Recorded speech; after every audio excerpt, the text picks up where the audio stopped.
we have already seen the different types of solutions. Today, let us discuss regarding the solution of gases in liquids. Water is a universal solvent and almost all gases are soluble in it. What are the factors that influence the solubility of gases? The first one is nature of the solute and the solvent. Greater the attractive force between the solute molecules and the solvent molecules, greater will be the solubility. Let us consider 5 gases: hydrogen chloride gas, ammonia, sulfur dioxide, carbon dioxide and oxygen. The solubility order is given and it is because of the decrease in the intermolecular forces. Among these gases, hydrogen chloride is most soluble because the attractive force between hydrogen chloride molecule and water molecule is maximum. Solubility is least for oxygen gas due to lower attractive force between the solute and the solvent. Another factor influencing the solubility is temperature. When gases dissolve in water, heat is given out. That is, the process is exothermic in nature. According to de Chatelier's principle, all exothermic processes are favored at low temperatures. Therefore, with increase in temperature, solubility of all gases in a liquid will decrease. Fish and other aquatic life is possible because they are able to breathe with the dissolved oxygen in water.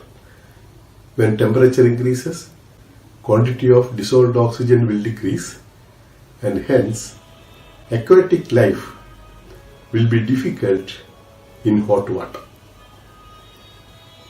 Third factor affecting the solubility is pressure.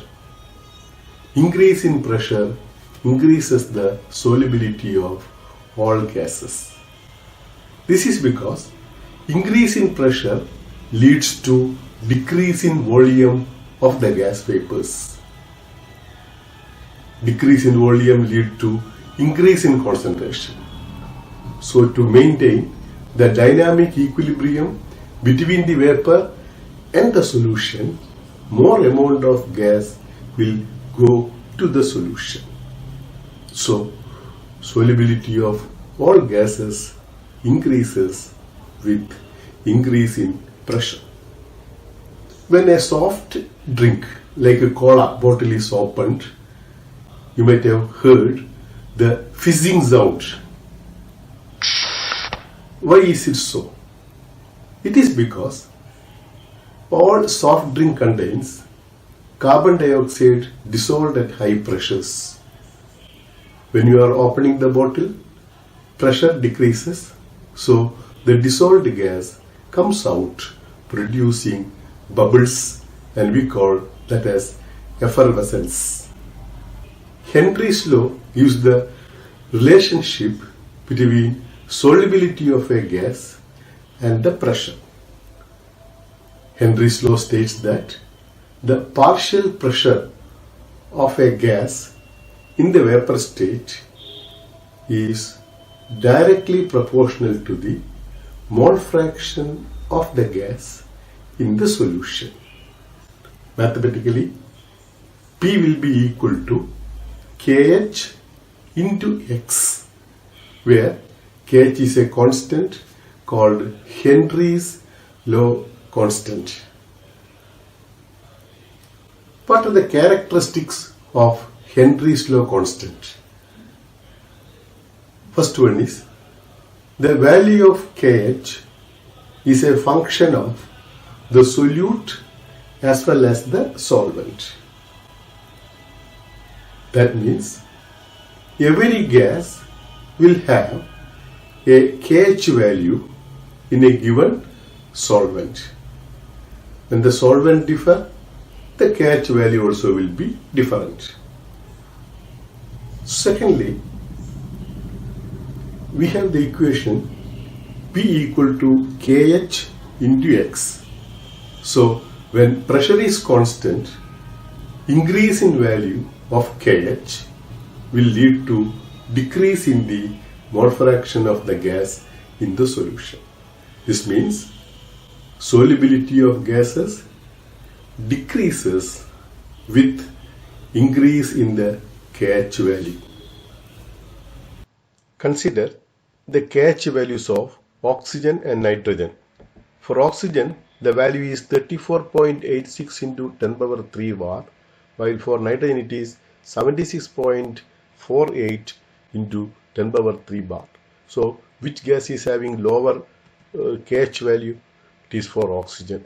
So, oxygen will be more soluble than nitrogen in water. Third characteristic of KH is that the value of KH increases with increase in temperature. Hence, when temperature increases, solubility of gases will decrease. KH has a unit of pressure. What are the units of pressure? Atmosphere. This will be equal to 1.013 into 10 power 5 pascals, and this will be equal to 1.013 bar. You can use any unit. Depending upon the unit of pressure, KH also will have the same unit. The value of KH can be calculated by drawing a graph between mole fraction and the pressure. A straight line graph is obtained which passes through the origin. The slope of the line will give the value of KH.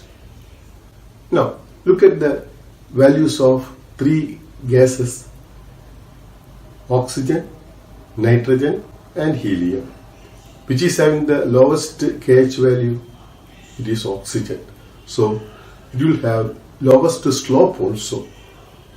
The slope goes on increasing from oxygen to helium, as it is clear from the graph.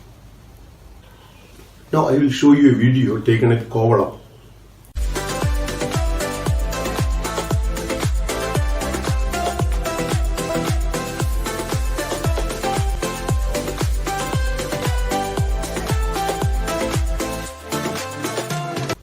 Whether anybody experienced this?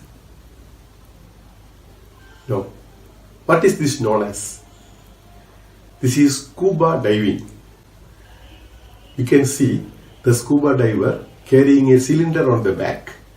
What does this cylinder contain? Is it pure oxygen, or is it air, or is it something else? Now let us see. When the diver goes to the bottom of the sea, due to high pressure, large quantity of gas will get dissolved in the blood. When the diver comes to the top, pressure decreases. Hence, according to Henry's law, the solubility also should decrease, and gases dissolved in the blood comes out as bubbles, producing pain. Sometimes this will lead to even death. So the sea diver should come slowly only to the surface, not suddenly. To avoid this danger, the breathing kit will not contain pure oxygen. The air is diluted by adding helium to it. Helium is less soluble, and hence the pain produced is decreased.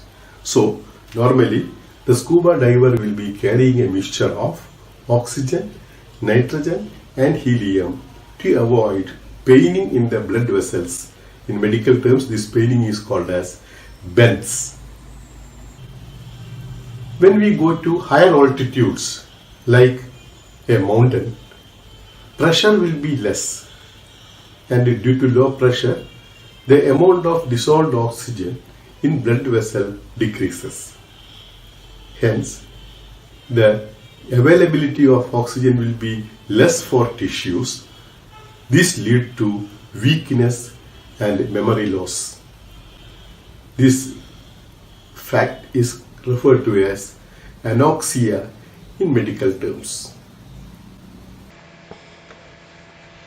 Hydrogen sulfide, a toxic gas with a rotten egg smell, is used for the qualitative analysis. If the solubility of hydrogen sulfide in water is 0.195, calculate the Henry's law constant. In this problem, you are asked to calculate the Henry's law constant. According to Henry's law, we have P equal to KHX, or the Henry's law constant KH is equal to P by X. P is the pressure and X is the mole fraction of hydrogen sulfide. At STP, pressure will be equal to 1 atm. Number of moles of hydrogen sulfide. It is given as 0.195 molar solution. That means 0.195 moles of hydrogen sulfide is present in 1 liter of water. So the number of moles of water will be 1000 by 18 equal to 55.56.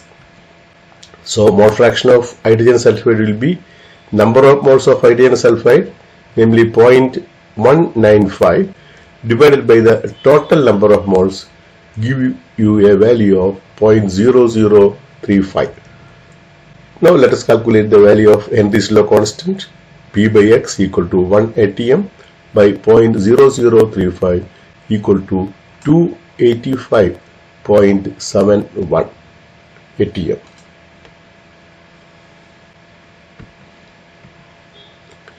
Henry's law constant for carbon dioxide in water is 1.67 into 10 power 8 pascals at 298 Kelvin. Calculate the quantity of carbon dioxide in 500 ml of soda water when packed under 2.5 atm carbon dioxide pressure at 298 Kelvin.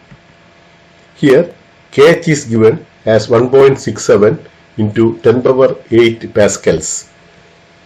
Pressure is equal to 2.5 atm. This atm we have to convert into pascal because KH is in pascal. This is done by multiplying 2.5 with 1.013 into 10 power 5. Then mole fraction of carbon dioxide will be equal to P by KH equal to 2.5 into 1.013 into 10 power 5 divided by the KH value, namely 1.67 into 10 power 8. This gives you the mole fraction of carbon dioxide as 0.00152. This mole fraction, now we have to convert it into number of moles. Mole fraction of carbon dioxide will be equal to number of moles of carbon dioxide by total moles. This total moles include carbon dioxide as well as water. The concentration of the solution being very small, we are neglecting the number of moles of carbon dioxide present in the denominator, and so the total number of moles is taken as number of moles of water alone. So the formula can be written now as mole fraction of carbon dioxide is equal to number of moles of carbon dioxide by, instead of total number of moles, approximating as moles of water. Therefore, number of moles of carbon dioxide present in 500 ml of soda water will be its mole fraction, namely 0.00152 into number of moles of water in 500 ml, that is 500 by 18, and you will get an answer of 0.042 moles. Moles can be converted into grams by multiplying with the molar mass of carbon dioxide, namely 44, to get the value of 1.86 grams. What are the limitations or drawback of Henry's law? The first one is that the law is not obeyed by gases which react with the solvent. For example, the increase in solubility of ammonia is not obeying the Henry's law because ammonia reacts with water, forming ammonium hydroxide. The second drawback is that the law is obeyed only up to certain pressures. Beyond this, gases will not obey Henry's law. That is all regarding the solutions of gases in liquids. Next, we will be seeing the solutions of liquids in liquids.